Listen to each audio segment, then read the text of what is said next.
Bu ay topluluktan birisi PS5'e Linux kurmayı başardı. Intel'in yıllardır çekirdekte kapalı duran bir özelliğinin ciddi performans farkı yarattığı ortaya çıktı. Ubuntu 26.04 LTS beta'ya çıktı. KDE ile GNOME kapışması yeniden alevlendi ve AMD donanımlar tarafında da çok önemli gelişmeler yaşandı. Kısacası Mart 2026 sıradan bir sürüm ayı değildi. Yaratıcı araçlardan çekirdek güncellemelerine, yapay zekadan oyun haberlerine kadar açık kaynak dünyasında gerçekten dolu dolu bir ay yaşandı. Sudo yetkileri hazırsa başlıyoruz. Bu ay açık kaynak yazılım tarafında çok önemli gelişmeler yaşandı. En dikkat çekici olanlardan başlayalım. GIMP 3.2 yayınlandı. Geçen yıl Mart'ta çıkan 3.0'ın üzerine gelen bu sürüm yıllık güncelleme döngüsünün işlediğini kanıtlıyor. En büyük yenilik yıkıcı olmayan katman desteği. Yani görsel üzerinde çalışırken geri dönüş alanı çok daha rahatlıyor. SVG dışarı aktarma, geliştirilmiş boya araçları ve yeni renk modları da bu sürümle geliyor. Photoshop'a açık kaynak alternatif arayanlar için somut bir adım. Krita 6.0 da bu ay çıktı. En önemli yenilik Linux'te HDR çizim desteğinin gelmesi. Qt6 altyapısına taşınan bu sürüm Wayland renk yönetimi protokolünü tam destekliyor. Metin motoru yenilendi. OpenType font desteği tamamlandı ve Adobe PST uyumluluğu da iyileştirildi. Qt5'te kalmak isteyenler için Krita 5.3'te eş zamanlı olarak yayınlandı. Digicam 9.0 da bu ay yaratıcı araçlar tarafında dikkat çeken sürümlerden biriydi. Açık kaynak fotoğraf arşivleme ve yönetimi kullananlar için önemli olan bu sürüm projenin hala ne kadar canlı olduğunu bir kez daha bize gösterdi. Blender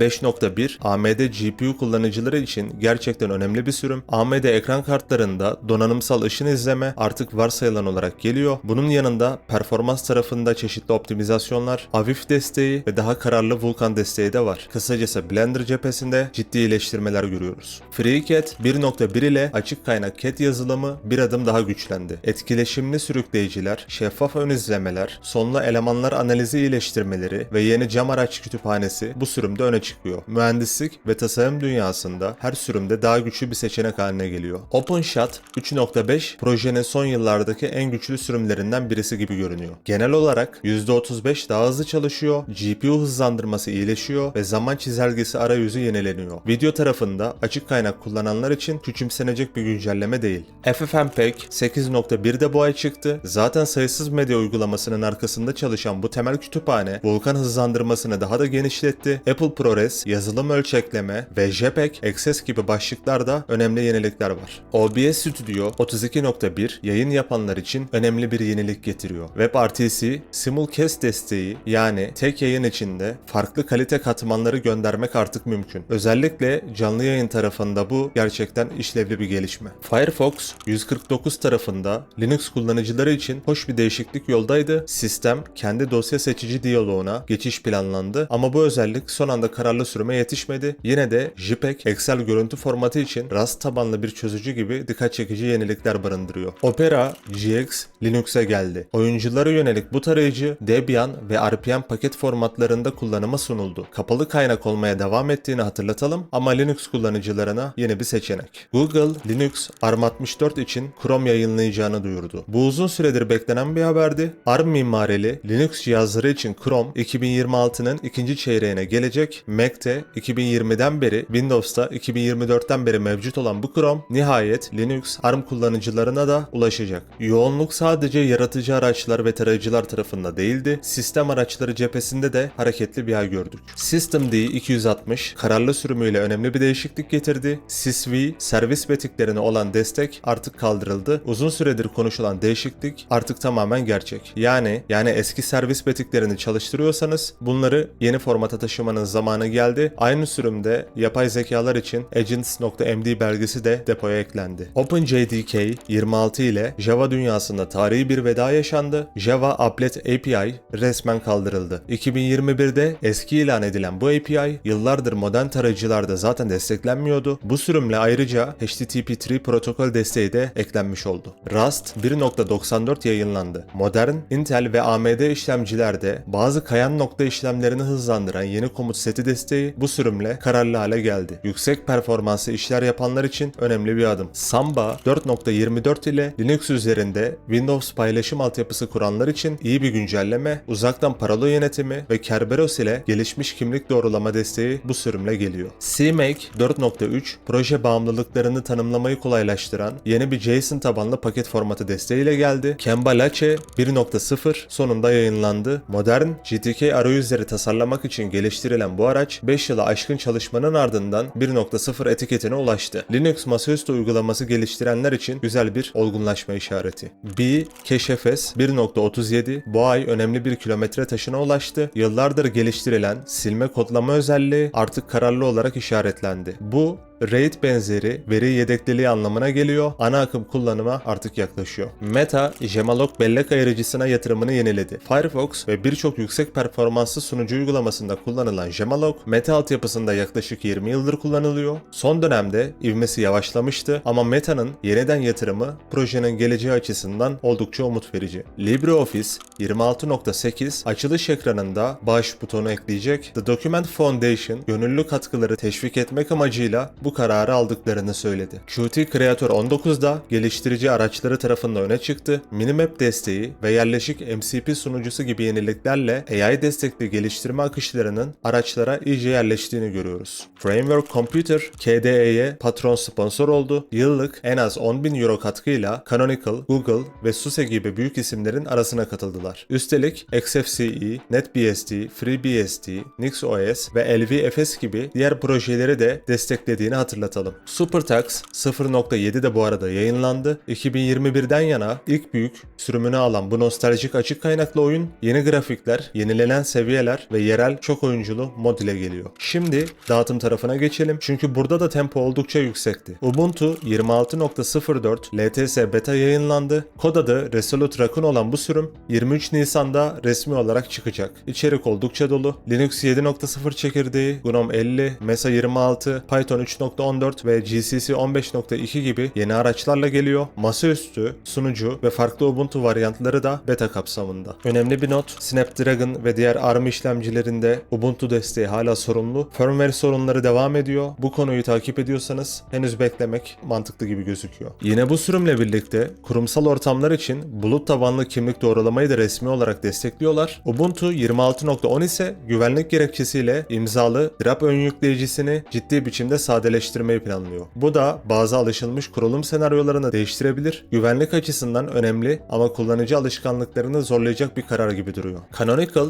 Rust Foundation'a altın üye olarak katıldı. Yıllık $150.000 bu üyelik, Ubuntu'nun sistem bileşenlerini giderek daha fazla Rust ile yazma stratejisinin somut bir yansıması. Bu çerçevede NTP zaman senkronizasyonu için de Rust tabanlı çözüme geçiş planlanıyor. Ubuntu 26.10 ile başlayacak. Bakalım Rust'ı daha fazla nerelerde göreceğiz. Fedora 44 Beta'da zamanında geldi. Nisan ortasında çıkacak olan bu sürüm GNOME 50 veya KDE Plasma 6.6 seçenekleriyle geliyor. GCC 16'da dikkat çekici güncellemelerden bir tanesi. Fedora cephesinde bir başka dikkat çekici plan da Fedora 45'in IPv6 Mostly yaklaşımı varsayılan hale getirmek istemesi. Yani sistem önceliği IPv6'ya verecek ama gerektiğinde eski IPv4 dünyasıyla da uyum bozulmayacak. Bir anda devrim değil ama internetin gittiği yön açısından önemli bir adım. Gelecek sürüm haberi olarak Fedora 45 çekirdek paneli sırasında ekranda QR kod gösterecek. Bu kodu telefonla okuyup hata detaylarını webde inceleyebileceksiniz. Son kullanıcı için düşünülmüş çok güzel bir özellik. Fedora Asahi Remix 43 Apple Silicon Mac'ler için yayınlandı. Mac Pro desteği, çalışan mikrofon, 120 Hz ekran desteği gibi yeniliklerle Apple Silicon tarafında tablo biraz daha olgunlaşıyor. M3 desteği ise hala yolun başında. Alma Linux 2026 hedeflerini netleştirdi. Daha fazla şeffaflık, daha geniş contributor tabanı ve daha kapsamlı test süreçleri öne çıkıyor. Alma Linux Kitten 10 ise bu ay RISC-V desteğini duyurdu. AMD ve CIQ işbirliğiyle AMD optimize edilmiş Rocky Linux duyuruldu. Intel'in yıllarca yaptığı gibi AMD de artık kendi donanımına özel optimize edilmiş bir Linux dağıtımına sahip olmak istiyor. AI ve HPC iş yükleri için RAKM entegrasyonlu bu yapı kurumsal kullanıcılara kutudan hazır bir AMD deneyimi sunmayı planlıyor. Debian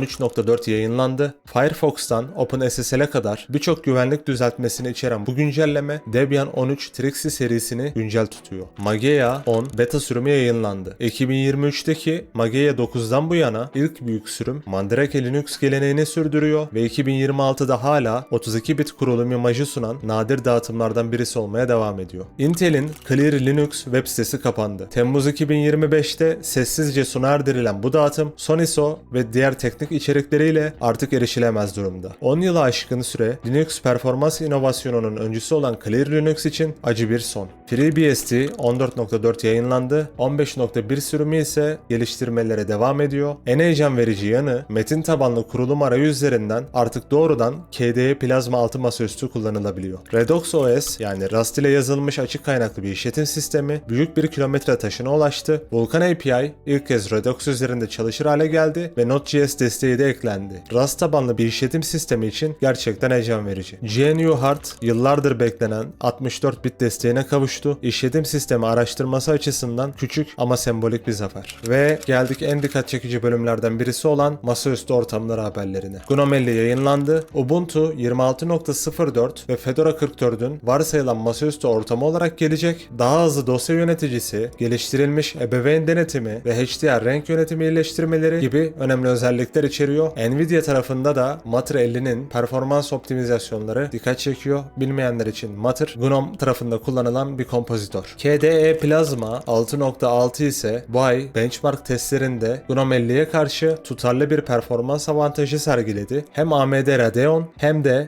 Nvidia R595 senaryolarında Plasma 6.6 Wayland oturumu sık sık öne çıktı. Burada ufak bir not, Nvidia sisteminde -11 oturumuna girmeye çalışınca direkt çökme yaşanıyor. Yani sadece Wayland kullanılmasını öneriyorum burada. Oyun performansına önem verenler için bu veriler oldukça önemli. KDE'nin pencere yöneticisi Kevin, Vulkan desteği için ilk somut adımı attı. Çok temel bir başlangıç ama 2023'ten bu yana konuşuluyordu. Artık bir roadmap maddesi olarak önümüzde duruyor. KDE Plasma 6.7 3D LUT renk yönetimi desteği için hazırlanıyor. HDR ekranlar için kritik bir bileşen bu, bilenler bilir. Yine KDE Linux bu ay iki güzel yenilik yaşadı. Apple FFS dosya sistemi desteği eklendi ve aylardır AMD GPU kullanıcılarını rahatsız eden sistem donma sorunlarına yönelik geçici bir çözüm hayata geçirildi. Budgie 10.10 sürümü de masaüstü tarafında atlanmaması gereken güncellemelerden bir tanesi. Wayland yolculuğunda özellikle LabWC entegrasyonu biraz daha toparlıyor. Yani Budgie cephesinde de yeni dönemin temelleri yavaş yavaş atılıyor. Sway 1.12 Release Candidate güncellemesi yayınlandı. Bu güncelleme ile birlikte HDR10 ve tam renk yönetimi protokol desteği kazandı. Sway kullananlar için önemli bir güncelleme. Wayland 1.25 sürümü yayınlandı. Özellikle renk yönetimi tarafında çok önemli gelişmeler yaşandı. Elektron uygulamaları artık tam anlamıyla Wayland uyumlu. Discord, Slack, VS Code ve benzeri uygulamalar artık X-Wayland'a ihtiyaç duymadan native Wayland üzerinde çalışıyor. Bu renk yönetimi, HDR ve donanım hızlandırmaları rendering açısından daha temiz bir deneyim olacak. Bence hiç elektron kullanılmaması gerekiyor ama en azından bu da bir gelişmedir. Linux Mint tarafında da bir önceki videoda bahsettiğim Wayland uyumlu Cinnamon ekran koruyucu hazırlıkları hala devam ediyor. Mint çok temkinli ilerliyor ama bu tip küçük parçalar tamamlandıkça Wayland geçişi daha gerçekçi hale geliyor.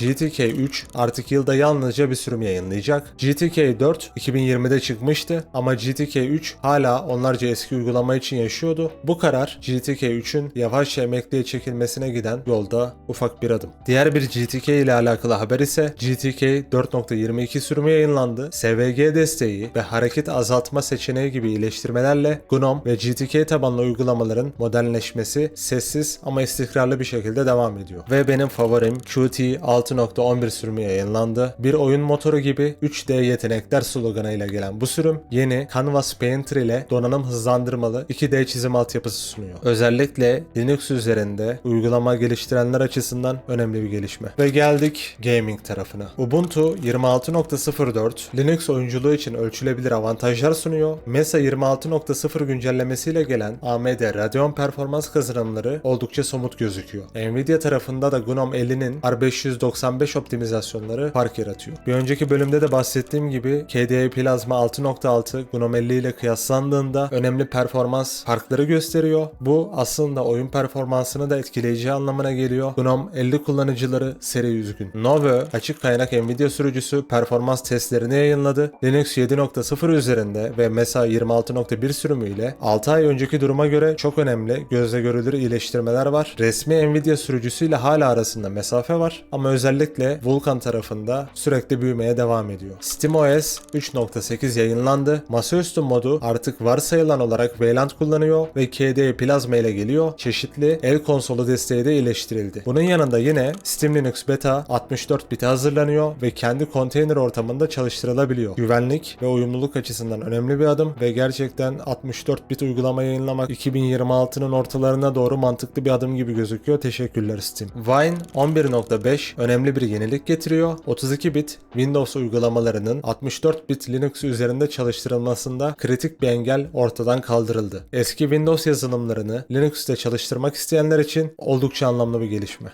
D7VK 1.6 yayınlandı. Retro, DirectX oyunlarını Vulkan üzerinde çalıştıran bu proje DXVK ile entegrasyonunu yeniden tasarladı. Sony PS5 için Linux yamaları gönderildi. Bağımsız bir geliştirici PS5'e Linux kurdu ve ardından AMD GPU sürücüsüne ve MESA'ya ilgili yamaları upstream'e göndermeye başladı. PS5 AMD SoC kullanıldığından açık kaynak sürücü yığınlarıyla birlikte çalıştırılabiliyor. Tamamen pratik bir kullanım için henüz erken ama PlayStation 5 üzerinde Linux gerçek oldu. CashieOS Handheld Edition, Steam Deck ve diğer el konsolları için Wayland tarafına geçti. Daha önceden uyumluluk sebepleriyle X11 kullanıyorlardı. Son olarak OpenRaiser 3.12 yayınlandı. Razer, Black Widow V4, 10Kless Hyperspeed, Huntsman V3 Pro, Kraken Tournament Edition ve diğer yeni Razer ürünleri artık Linux'te açık kaynak sürücüsüyle destekleniyor. Yapay zeka tarafında da bu ay ilk defa gerçekten elle tutulur gelişmeler gördük. AMD Ryzen AI NPU'lar Linux'te büyük dil modellerini çalıştırmak için gerçekten kullanılabilir hale geldi. 2 yıldır çekirdekte sürücüsü vardı zaten ama kullanıcı tarafında pek karşılığı yoktu. Lemonade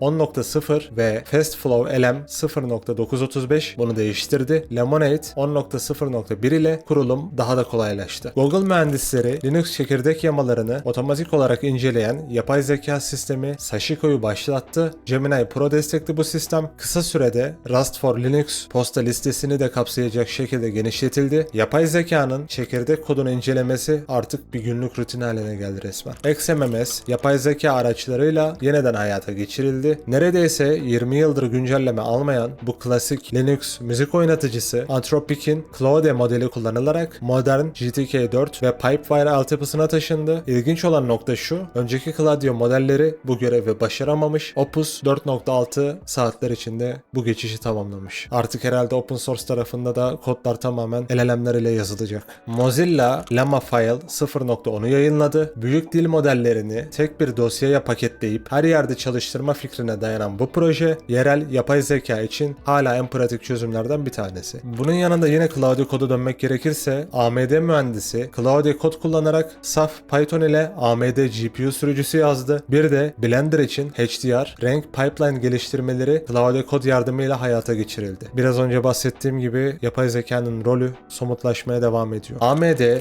ROG Prof Trace Decoder'ı açık kaynak yaptı. Bu ROG-M GPU izleme araçlarındaki son kalan kapalı kaynak bileşeniydi. TinyGrad geliştiricileri bunu uzun süredir talep ediyordu. AMD GPU ekosisteminin açık kaynak olması açısından önemli bir adım. AMD Gaia 0.16 ile Python bağımlılığı olmadan saf C++ ile yerel AI ajanları geliştirmek mümkün hale geldi. Ryzen AI donanımını doğrudan hedefleyen bu çerçeve AMD'nin ekosistemini genişletme çabalarının bir parçası. AMD, Nvidia ve diğerleri Optic Scale-up konsorsiyumu kurdu. AI altyapısında bakır kablolar yerine optik bağlantıya geçişi hızlandırmak için Broadcom, Meta gibi isimler de dahil bir oluşum kurdular. Büyük ölçekli AI kümeleri için geleceğin altyapısı şimdiden şekilleniyor. Güvenlik tarafında ise biraz sert gelişmeler yaşandı. Ubuntu bu ay 2 ayrı güvenlik açığıyla gündeme geldi. İlki Eparmor modülündeki çoklu zafiyet, ikincisi ise Snap daemon'ındaki yerel ayrıcalık yükseltme açığıydı. Her iki sorun da onarıldı ama aynı anda iki temel bileşenin etkilenmesi oldukça dikkat çekici. Snap'in ne kadar güvenli olduğunu buradan da anlayabiliyoruz. Büyük teknoloji şirketleri açık açık kaynak güvenliğini güçlendirmek için $12,5 milyon ayırdı. OpenAI, Anthropic, AWS, GitHub, Google ve Microsoft'un katkılarından oluşan bu fon, Linux Foundation'ın Alpha Omega projesi ve OpenSSF aracılığıyla yönetilecek. Yapay zekanın açık kaynak güvenlik açığı keşfini hızlandırması, bakımcıları baskı altına alıyor. Bu fon o baskıyı azaltmayı hedefliyor. Bakalım bu parayı kimler götürecek? OpenSSL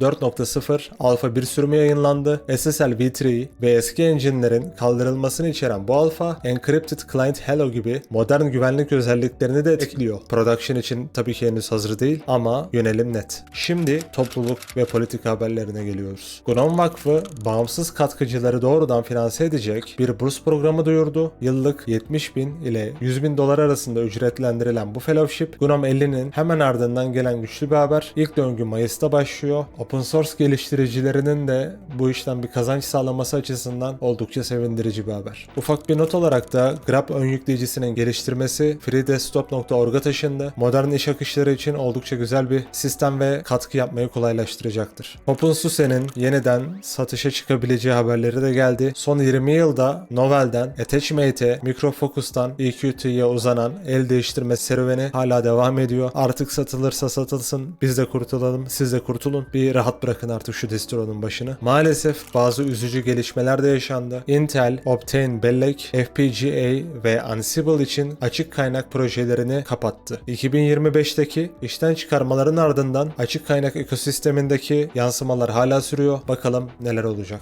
Yaş doğrulama yasaları açık kaynak için ciddi bir endişeye dönüşüyor. Kaliforniya yasası işletim sistemlerinden yaş bilgisi toplamasını zorunlu kılıyor. Yeni kanunlarla birlikte Sistem 76 bu konudaki endişelerini kamuoyuyla paylaştı. Ubuntu ise hala bir plan üzerinde çalışıyor. Colorado'nun yasası ise açık kaynak projelerinin bu kapsamdan muaf tutabilir. En azından o tarafta bir umut var. Bir de belirtmekte fayda var. Systemd bu geliştirmeye çoktan başladı bile. Yani yakın bir zamanda büyük ihtimal Systemd kullanan distrolarda bunu görebiliriz. Bir de telefon tarafında Graphene OS buna kesinlikle karşı çıkıyor. Böyle bir şey yapmayacaklarını söylüyorlar. Ama bakalım ne kadar yerine getirebilecekler. LLM ile yapılan büyük kod yeniden yazımlarının lisans sorunları da bu ay gündemdeydi. Bir Python projesinde yapay zeka yardımıyla yapılan yeniden yazımın ardından orijinal lisansla uyumsuz bir lisans talep edildi. Bu açık kaynak topluluğunun yeni ve ciddiye alması gereken bir soru işareti. Yani tamamen AI ile yapılan bir geliştirme açık kaynak lisansıyla etiketlenebilir mi? Soru işareti. Sovereign Tech Fellowship, Almanya'nın yazılım bağımsızlığı programı artık yalnızca geliştiricilere değil, topluluk yöneticilerine ve teknik yazarlara da açılıyor. Bir açık kaynak projesini ayakta tutan sadece kod yazmak değil. Tabii ki bu da güzel bir tanıma. Ayrıca Almanya ve birçok ülke artık OpenOffice altyapısını kullanmaya geçecek. Tamamen ABD kaynaklı şirketlerden bir soyutlanma çabası ama open source için tabii ki güzel bir gelişme. Ve şimdi işin kalbine yani çekirdeğe gelelim. Linux 7.0 bu ay son adımlarını tamamladı ve Nisan ortasında kararlı sürüm olarak çıkmaya hazırlanıyor. Linus Torvalds bu geliştirme sürecinin büyüklüğünden pek memnun olmadığını açıkça ifade etti ama RC5 aşamasında işlerin sakinleşmeye başladığını söyledi. Performans testleri çarpıcı sonuçlar ortaya koyuyor. Dosya sistemi karşılaştırmalarında XFS oldukça öne çıkıyor. BTRFS ise son sürümlere kıyasla bazı senaryolarda gerilemiş gözüküyor. BTRFS kullanıcılarının bunu takip etmesi önemli. Ext4 ve XFS ise Linux 6.12 LTS'den bu yana kümülatif olarak iyileşmeye devam ediyor.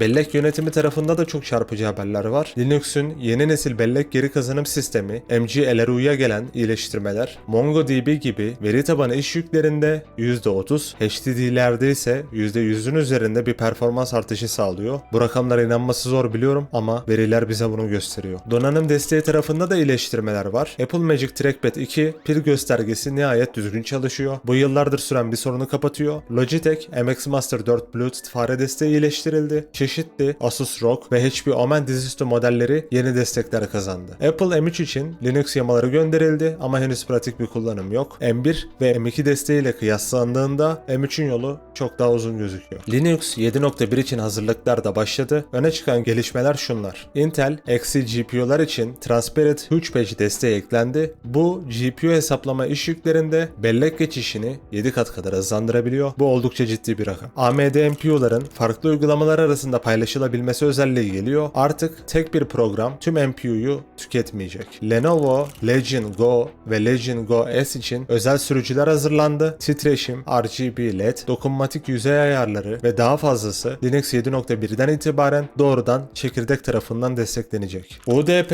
Lite protokolü kaldırılıyor. 2016'dan bu yana gerçek dünyada kimse kullanmıyor ve bu temizlik normal UDP iş yüklerinde %3-10 arası performans artışı sağlıyor. Intel Thread için önemli bir keşif yaşandı bu ay. Flexible Return and Event Delivery, yani kısaca Thread, Panther Lake işlemcilerde ağır I/O ve ağ iş yüklerinde ölçülebilir bir performans artışı sağlıyor ama şaşırtıcı olan şu, Thread yıllardır Linux çekirdeğinde desteklendiği halde varsayılan olarak kapalı geliyordu ama son gelişmeler gösteriyor ki Thread varsayılan olarak etkinleştiriliyor. Linux 7.1'de Thread artık destekleyen işlemcilerde otomatik olarak açık gelecek. Diğer bir haber ise DRBD sürücüsü yaklaşık 15 yıllık bağımsızlık geliştirmesini Linux çekirdeğine taşıma sürecini başlattı. Depolama alanlarını ağ üzerinden yansıtmak için kullanılan bu sürücü 7260 satırlık Devyama setiyle ana çekirdeğe yaklaşıyor. Linux 7.1'e yetişmeyecek ama ilerleyen diğer 7 sürümlerinde büyük ihtimalle göreceğiz. Donanım tarafında da önemli iyileştirmeler yaşandı. AMD Ryzen 9 yeni işlemcisini duyurdu. Her iki çekirdeğinde de 3D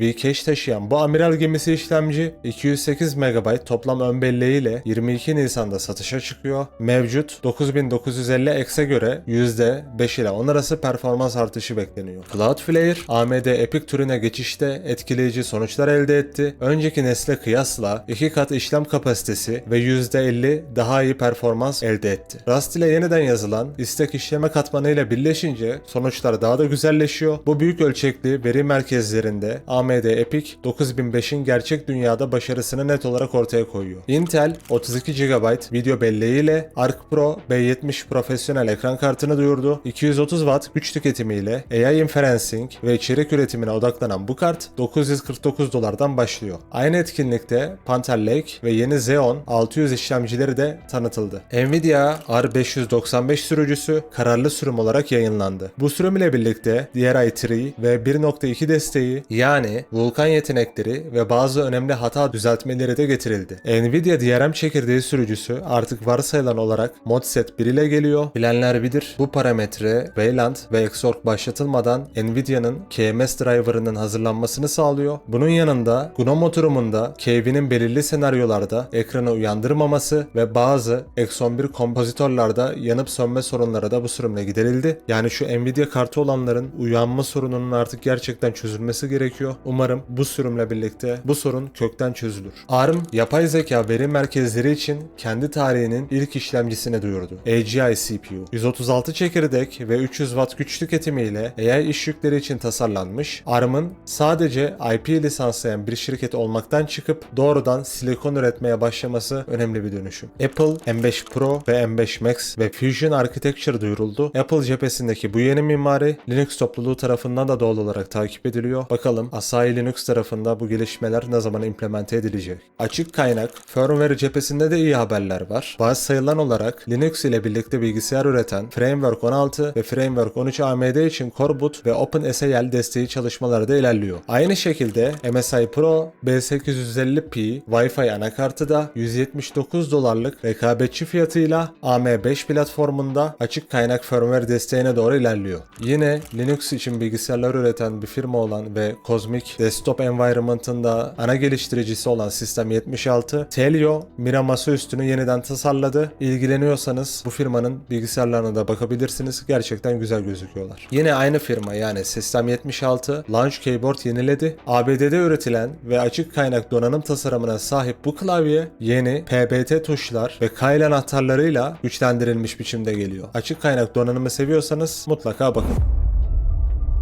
Mart 2026 videosunu da bitirmiş bulunuyoruz. Bu ayda bir önceki ay gibi 300'e yakın haber inceledim. Oldukça yorucu bir süreç. Umarım siz de beğenmişsinizdir. Eğer beğendiyseniz videoyu da beğenmeyi, kanala abone olmayı, yorum yapmayı ve zil butonunu açmayı unutmayın. Tekrardan görüşmek üzere.